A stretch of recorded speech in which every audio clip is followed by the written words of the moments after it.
என் படத்தில் உயிருள்ள ஒரு விஷாவில் உயிருள்ள ஒரு விஷயம் டைட்டில் வச்சேன். ஆனால் படத்துக்கு உயிர் கொடுத்த ஒரு நாயகி.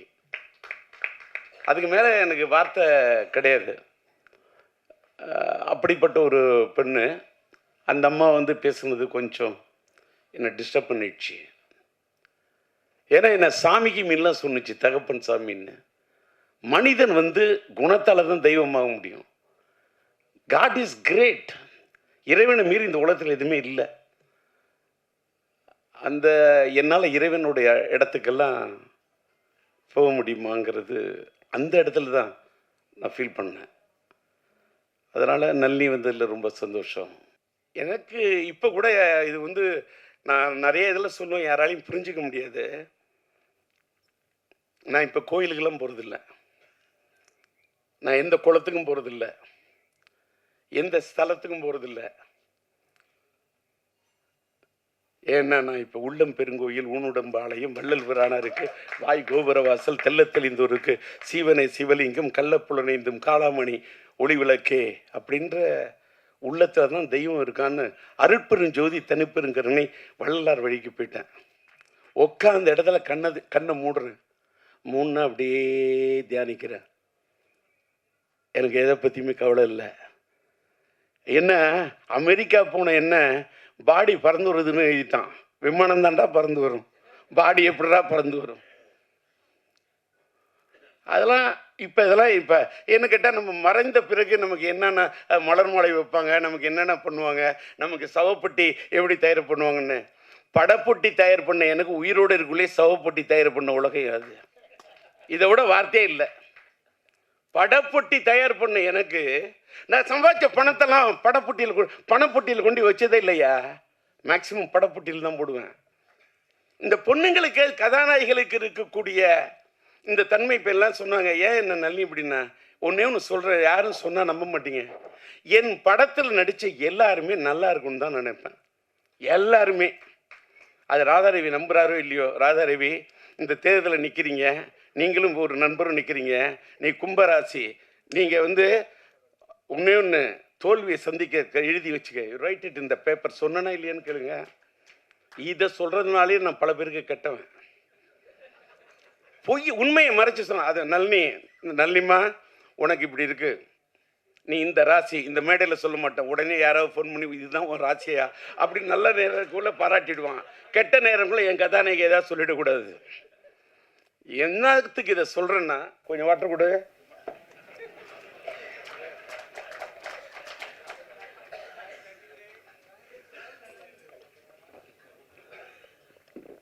தண்ணி குடித்தா தப்பு இல்லை, தண்ணி அடித்தாதான் தப்பு.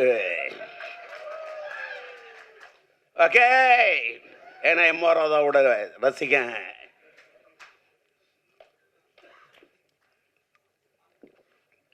எடுக்குது தாகம். டி ராஜேந்தர் எடுத்த படம் தான் ஒரு தலை ராகம். பேசக்குள்ள ஏன் அவரை சோகம்.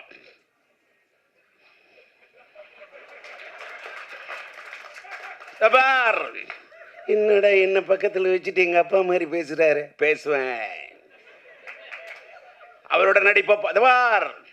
என் வீட்டில் யார் என்ன பேசுனாலும் பார்த்தீங்களா, இவர் சொன்னார் ஒரு தப்பு பண்ணார், ஒருத்தர் இடையில ஓடி வந்துட்டான், ஷார்ட் வீணை போயிடும். என் நண்பன் கஷ்டப்பட்டு அத்தனை டேக் அப்படி ரவுண்ட் டாரில் போட்டு அத்தனை டைலாக் விட்டுருக்கான், இடையில ஒருத்தர் ஓடி வந்துட்டான்னு சொன்னாங்க. மற்றவொன்னே என்ன யோசிப்பான், ரீடேக்குன்னுவான். ஏண்டா வீட்டில் ஒரு வேலைக்காரர் இருக்க மாட்டேன்னா, ஏய் வச்சுக்க ஷார்ட் ஓகே ஜோட். டி ராஜேந்தர் தாளம் தட்டம் பாடுவோம் பாட்டு இப்படி போடும் அடிக்கடி ரூட்டு. டி ராஜேந்தர் தட்டா பீட்டே, ராஜேந்தருக்கு தனி ரூட்டு. சும்மா எல்லாம் ஒரு சினிமாவுக்கு வந்து ஒருத்தன் ஜெயிக்க முடியாதியா. சினிமாவுக்கு வர்றதுக்கு என்ன அவ்வளோ செதுக்கியிருக்கேன், கஷ்டப்பட்டுருக்கேன். என்ன சீன் போயிட்டு தப்பா ஏதோ பேசிட்டுன்னா,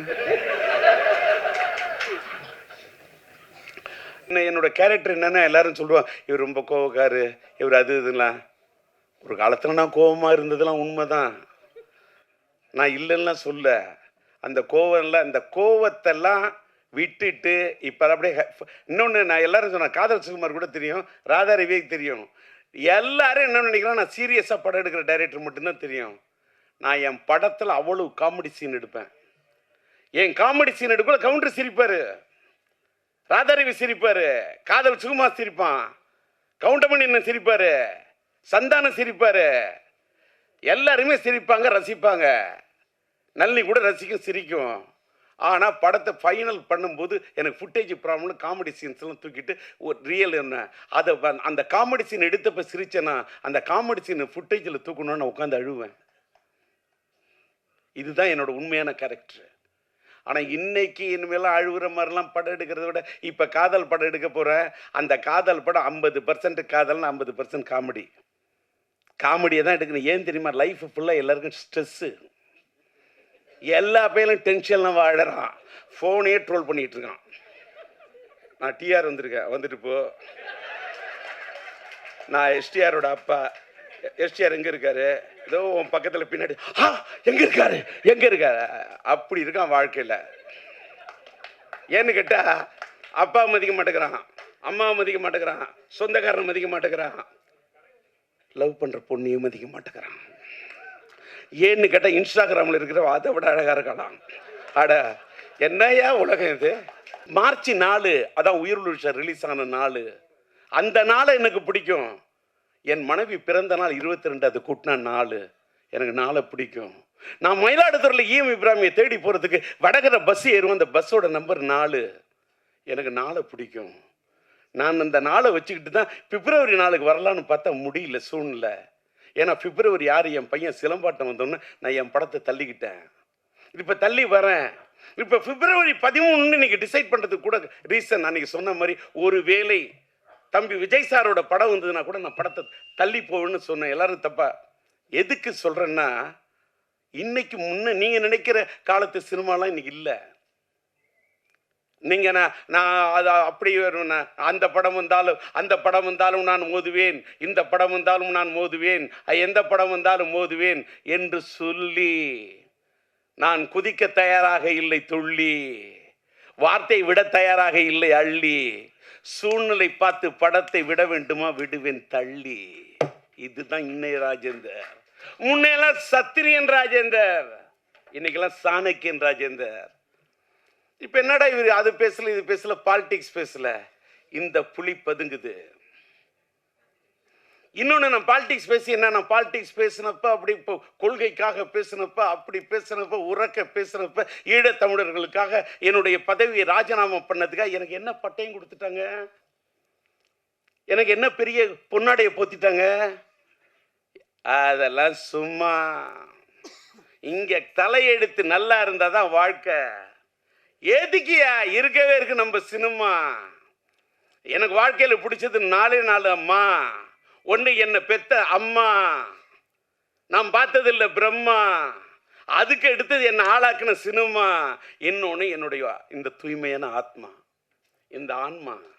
நான் சினிமா என்னை வாழ வைக்குது, என் ஆன்மா என்னை வாழ. நான் படுத்தா நிம்மதியாக தூங்குறேயா? டி ராஜேந்தர் அப்படி ஆயிட்டேன் இப்படி ஆயிட்டேன் என்ன வேணா சொல்லு, நான் சிரிப்பேன். ஏன்னா எல்லாத்தையுமே பார்த்துட்டேன். இப்போ தலையில் இடி உழுதுன்னு சொல்ல, இடி உழுது, அதுக்கு என்ன மியூசிக் போடலான்னு யோசிப்பேன். இதுக்கு இந்த தண்டருக்கு இதுக்கு என்ன பேங்க் கொடுத்தா கரெக்டாக இருக்கும்? அது உழுதுன்னா தட்டான் அப்படி கொடுக்கலாமா? இன்னைக்கு மாடர்னா எப்படி கொடுக்கலாம்? இப்படி யோசிப்பேன். இதெல்லாம் சிரிக்கிற மாதிரி இருக்கு, சிந்திக்கிற மாதிரி இருக்கணும். பசங்கள்லாம் ஸ்ட்ரெஸ்ட்டு சாவக்கூடாது. நீ வாழனியா? உன்னை எவன் வேணா என்ன வேணா திட்டுட்டுமே, திட்டவன்ல திண்டுக்கலுக்கு போக சொல்லி. இந்த மூட விட்டு கேரக்டர்லாம் உன்னை முடியாதுங்கிற வார்த்தையை மூட்டை கட்டி கொண்டு போய் மூர்மலை கட்ட வித்துனியா? மனுஷன் தில்லோட நிக்கணும். டி ராஜேந்திரன் தில்லு. என்ன பார்த்துட்டு வாழ்க்கையில எல்லாம் துணிச்சு நில்லு. இந்த மோட்டிவேட் பண்றது இது வார்த்தையா தெரியும். என்ன பார்த்துட்டு இளைஞர்களா இருக்கணும். நம்ம மீடியாவே இதை போடுங்க, வேற எதை போடுறீங்களோ இல்லை இதை போடுங்க. நான் யாரை பார்த்தும் பொறாமப்பட்டதே இல்லை, யாரை பார்த்துமே பொறாமப்பட்டது இல்லை. சூப்பர் ஸ்டார் ரஜினி சாரை பார்த்தே நான் பொறாமப்பட மாட்டேன். ஏன்னா என்ன கேட்டா, என்ன வாழ்க்கையில என்னுடைய டயலாக்க, என் ஸ்டைல, என்னோட பாவத்தை, என்னுடைய நடைய, என்னுடைய உடைய, என்னுடைய பாவனைய அப்படி தட்டி கொடுத்த ஒரு கலைஞன். ஆனால் ஒன்று, அந்த கால் ஷீட் எனக்கு தான் கொடுத்தாரு. அவரோட படத்தை ஒரு பெரிய தயாரிப்பு நிறுவனம் தான் பண்ணணும் நான் அப்படின்னு சொன்னார். என்னால் நான் தயாரிக்கிறது உள்ள டைரக்ஷன் கேட்குறேன். நான் ராஜீவ் டைரக்ட் பண்ணாலும் அவ்வளோ ரூபா சம்பளம், ரஜினி சார் டைரக்ட் பண்ண அவ்வளோ சொன்னேன். நான் தயாரித்தா இன்றைக்கி என்னோட பிரச்சனை தீர்வு ரஜினி. இல்லை நான் பெரிய கம்பெனியில் மட்டும்தான் நடிக்கிறது, கொள்கையாக வச்சுருது ராஜேந்தர், தப்பாக எடுத்துக்காதுன்னு. அப்போ நான் சொன்னேன், ஓகே தலைவா, நண்பா, நான் ஒரு பெரிய தயாரிப்பாளர் ஆன பிறகு, தயாரிப்பு நிறுவனம் ஆன பிறகு நான் வரேன்னு சொல்லிட்டு வந்தேன். வந்துட்டு நான் ரஜினி வச்சு படம் எடுக்கல, ரஜினியோட பிளட் ஸ்டோன் டிஸ்ட்ரிபியூட்டராக வாங்கினேன். ரஜினியோட ராஜாதி ராஜா படத்தை ரிலீஸ் பண்ணேன். என்ன சில ரஜினி படம் இப்படி கலெக்ட் பண்ணி காமிச்சேன். எனக்கு எது பிடிக்குதோ, பிடிச்சா பிடிச்சது தான், பிடிக்கலன்னா பிடிக்கல தான். எதுக்காக சொல்கிறோன்னா, ரஜினி சார் இந்த படத்தில் நடிச்சிருந்தா, இந்த செயின் ஜெயபால் வருகிறார், அவரு செயின் சுத்தி இருந்தா, அந்த செயினை சுத்துறதுக்கே தலை ஜனங்க சுத்த வைக்கிற மாதிரி செயின் ஜெயபால். அவருக்கு ஒரு ஸ்டைல், அந்த ஸ்டைல் நான் வைக்கவே இல்லை. அவர் ஸ்டைல் நான் பண்ணவே இல்லை. அவர் ஸ்டைல் நான் பண்ணி காட்டினா இன்னைக்கு அதுதான் உங்களுக்கு டாக் ஆஃப் த டவுன் ஆகும். அதை நான் பண்ண மாட்டேன், நான் பண்ணல. நான் என் பாணியில் பண்ணேன், எனக்குன்னு ஒரு ஸ்டைலை வகுத்துக்கிட்டேன். ஆனால் இன்றைக்கி நான் ஒரு பெரிய ஆளாகி செயின் ஜெய்பால் கதாபாத்திரத்தில் நடித்து நான் இவ்வளோ பெரிய ஒரு நடிகனாக ஆகி நான் டைரக்ட் பண்ணுறதுக்கு தான் ஏன் வந்தேன். எனக்கு பிஹைண்ட் த ஸ்க்ரீன் விற்கிற மாதிரி டைரக்ட் பண்ணணும், செல்லுமணி மாதிரி டைரக்ட் பண்ணணும். நான் உணர்ச்சி வசப்படக்கூடிய கலைவன். எல்லோரும் நடிக்க, எனக்கு காதல் சும்மா நடிக்க வைக்கணும், சந்தானத்தை நடிக்க வைக்கணும், கூல் சுரேஷை நடிக்க வைக்கணும், ராவணனை பேச வைக்கணும், நளினியை பேச வைக்கணும், ஜீவிதாவை பேச வைக்கணும், ரூபாவை பேச வைக்கணும், அப்படின்னா எல்லாரையும் நடிக்க வைக்கணும். நான் டைரக்ட் பண்ணணும். அதான் வந்தேன். என்னோடய சூழ்நிலை வேறு வழி இல்லை. ரஜினி சார் இது மிஸ் ஆனோன்னு நடிக்கிறேன். நான் அவர் கொடுத்த பாதையில் தான் நான் இவ்வளோ பெரிய ஆளாயிட்டேன். அவர் அன்னைக்கு நடிச்சிருந்தா வேற விஷயம், நான் பெரிய டைரக்டர் ஆயிருப்பேன். இன்னைக்கு என் கையில் இத்தனை 1000 கோடி இருந்திருக்கும், நான் இங்கே நிற்க மாட்டேன், தேர்தல் காலத்தில் நிற்பேன். என்கிட்ட இன்னைக்கு இல்லை 500 கோடி 1000 கோடி, என்கிட்ட இருக்கிறது ஒன்லி தாடி. ஆனால் இது இல்லை, வெறும் தாடி. பஞ்சு டைலாக்காக வருது. இன்றைக்கி நான் என்னுடைய யூடியூப் சேனலுக்கு பேர் டிஆர் டாக்கீஸ்ன்னு வச்சேன். ஏன் தெரியுமா? நான் டூரிங் டாக்கீஸில் படம் பார்த்துட்டு வந்தேன். நான் அடிமட்டத்தில் தர டிக்கெட்டில் உட்காந்து படம் பார்த்து ரசித்து, ரஜினியா விசில் அடிச்சுட்டு, சூப்பர் ஸ்டார் கமலா விசில் அடித்து ரசித்து படம் பார்த்துட்டு வந்தேன்னா, அதில் ஒன்று சொல்கிறேன். இது மட்டும் இந்த பதிவை நம்ம செல்லுமணி சொன்னதுனால சொல்கிறேன். ஒரு கதாநாயகி பாராட்டு விழானா எந்த கதாநாயகன் வர்றதுக்கு தயக்கம் இருக்கும். நான் போய் பேசினேன் என்னையா, என் படத்தில் என் கதாபாத்திரத்துக்கு உயிர் கொடுத்த நாயகி, என்னுடைய கதாபாத்திரத்துக்கு உயிர் கொடுத்த, உயிருள்ள ஒரு உயிர் கொடுத்த ஒரு நளினி. இன்னும் ஒன்று சொல்லட்டுமா? நளினி பேசணுன்னு என்னால் தாங்க முடியல. என்னன்னு கேட்டால், நீங்கள் நம்புறீங்களோ நம்பலையோ, என் படத்தில் நடித்த எல்லா கதாநாயகியும் எல்லாரும், அது ஸ்ரீவித்யாவாக இருக்கட்டும், இந்த படத்தில் என்னோட கேரக்டர் நடித்து கொடுத்த சரிதாவாக இருக்கட்டும், எந்த நாயகியும், அது நளினியாக இருக்கட்டும், எல்லா பொண்ணுங்களும் நல்லா இருக்கணும். அவங்க நிஜ வாழ்க்கையில், என் படத்தில் நடித்ததை விட நிஜ வாழ்க்கையில் கொஞ்சம் நல்லா இருக்கணும்.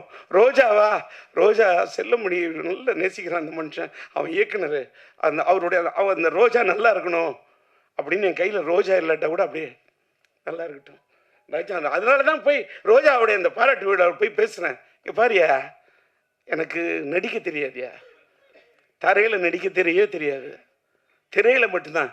இப்படி ஒரு செயின் ஜெயபால் கதாபாத்திரம் நடிக்கிறேன். அதே மாதிரி என்னுடைய படத்தில் நடித்த நான் ஆக்டர்ஸு ஒரு சின்ன ஒரே ஒரு என் தங்கை கல்யாணி படத்தில் ஒரு பெல் திருடுற சின்ன தான் வந்தார் வடிவேலு. எனக்கு வடிவேலுன்னா பிடிக்குங்க. வடிவேலு நான் ஃபஸ்ட்டு ஷாட்டில் நடிக்க வச்சேன். இன்றைக்கு வரைக்கும் அந்த பையன் நன்றியோடு என்னை நினைவு கூறக்கூடிய வடிவேலு. காதல் சுகுமாருக்கு என் மேலே ஒரு தாளாத காதல்ங்கிற அளவுக்கு என் மேலே பற்றா இருக்கான். ஒரு ராவணனா எஸ்டிஆர்னா டிஆர்னா உயிரை விடுறான். என்ன விரும்புகிறவங்கள நான் விரும்புவேன், என்னை நம்புகிறவங்க நல்லா இருக்குன்னு நினைப்பேன். ஒரு ரீரிலீஸ் படத்தில் இப்படிலாம் பண்ண முடியுமாங்கிறதுக்கு ஒரு முன்னுதாரணமாக பண்ணியிருக்கேன். அதை கொண்டு போய் சேர்க்க வேண்டியது யாரோட கடமை என்று சொன்னால் மீடியா தான். நீங்கள் இல்லாமல் எதுவுமே இல்லை. இது சும்மா அல்வா கிடையாது. நீங்கள் என்ன கேட்டீங்க, உங்களுக்கு இவ்வளோ நேரம் நான் பேசுகிறேன், இவ்வளோ வெரைட்டி தெரியுமா? ஒரே விஷயத்தை போயிடுச்சுன்னா எத்தனை மீடியாவில் அதை போட முடியும்? ஒவ்வொரு மீடியாவுக்கு ஒரு தலைப்பு கொடுக்கணும், ஒவ்வொரு மீடியாவுக்கு ஒரு வெரைட்டி கொடுக்கணும். இவ்வளோ நேரம் நின்று பேசுகிற உங்களுக்காக, மட்டும் இல்லை எனக்காகும். எப்படி சிரிக்க வைக்கணும்? ஏயா செல்லுமணியை சிரிக்க வைக்கிறேன்னு வேற யாரையும் என்ன சிரிக்க வைக்க முடியாது. செல்லுமணி ரோஜா சிரிக்க வைக்கலாம், நான் சிரிக்க வைக்கிறேன்னு. ஆனா ரோஜா பார்த்த ஒரு சிரிப்பு வேற. அது அது காதல் புன்னகை, அது ஒரு செம்பருத்தி புன்னகை. இன்னைக்கு தான் ரொம்ப நாள் கழிப்பு இந்த திரைப்பட தொழிலாளர் சம்மேளனத்தின் தலைவராக இருந்து அவ்வளோ டென்ஷன் இருந்த மனுஷனை இன்னைக்கு நான் சிரிக்க வச்சதில் அவ்வளோ சந்தோஷம். என்னுடைய நண்பன் விக்ரமனை சிரிக்க வச்சதில் எனக்கு அவ்வளோ சந்தோஷம். ஏன்னா விக்ரமன் ஒரு நல்ல பாசமான மனிதர். அவரோட மனைவி மேல் அவருக்கு அன்பும் அந்த காதலும், அவர் பையன் மேல் அவருக்கு இருக்கிற அற்புதமான மனிதன். இதில் ஏன்னா எனக்கு விக்ரமன் ஏன் பிடிக்கும், நானும் தாடி அவரும் தாடி. டி ராஜேந்திரன் வரும் உனக்காக, ஏன்னா அது ஒரு பூவே உனக்காக. அது இருக்குது, அது ஒரு சூரிய வம்சம். அதனால தான் அவருக்கு பிடிச்சிருக்கு என் படத்தோட திரைப்பட அம்சம். இப்படி பேசினா நான் ரொம்ப நேரம் பேசுவேன். இவங்களுக்கு இது சார் இவ்வளோ மெட்டீரியல் போருமா, அந்த பழனிக்குமார் எல்லாரையும் சுற்றி கேட்டுக்க. இதுக்கு மேலே நான் பேசணும்னு வச்சுக்க, அடுத்த தடவை பேசுறதுக்கு மெட்டீரியல்னு நினச்சிடாத. நான் எத்தனை மேடையில் பேசலாம் புதுசாக பேசுவேன். ராதாரவி சொன்ன மாதிரி.